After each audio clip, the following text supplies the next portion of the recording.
বারে বারে অন্তরিকের সেই কথাগুলো আমার মনে পড়ছে। লালা বাবু নাকি আমাকে ভিখারি সাজাবে।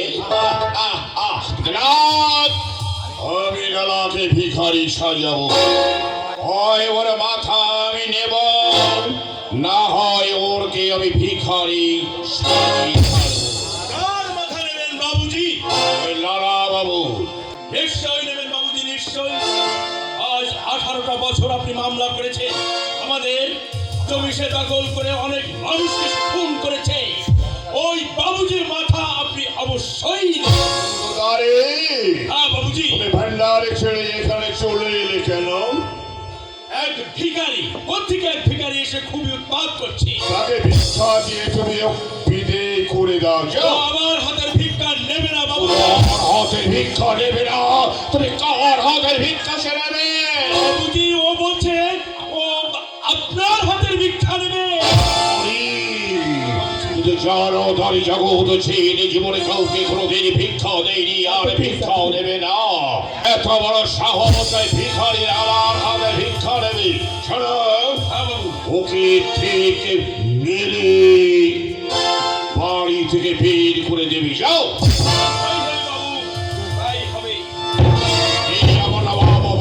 আমার হাতের ভিক্ষা সে নেবে, আর আমার হাতের ভিক্ষা না নিয়ে সে যাবে না।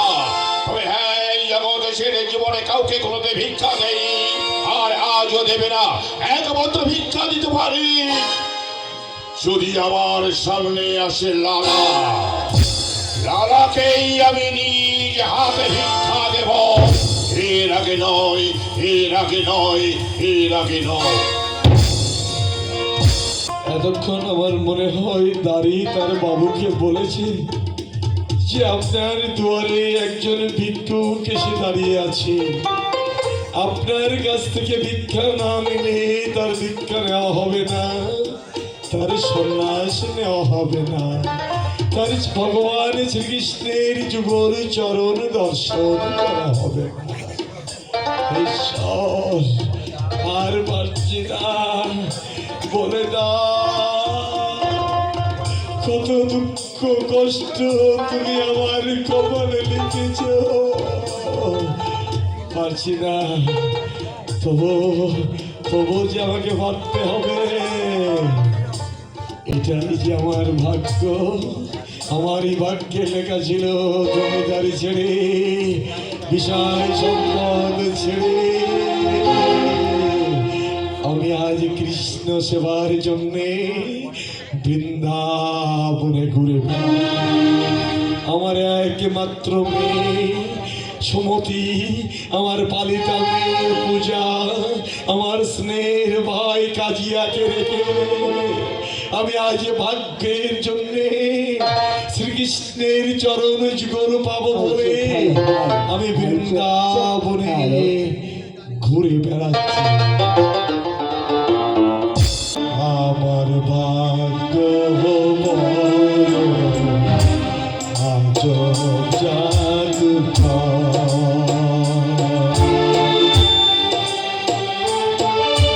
শূন্য করে একবার লোকে শূন্য করে দিল সাদের ঘর।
পাখি আজ গেল হয়রে চুন পাখি আজ গেল হয়রে মুখে মুখে আর বলতে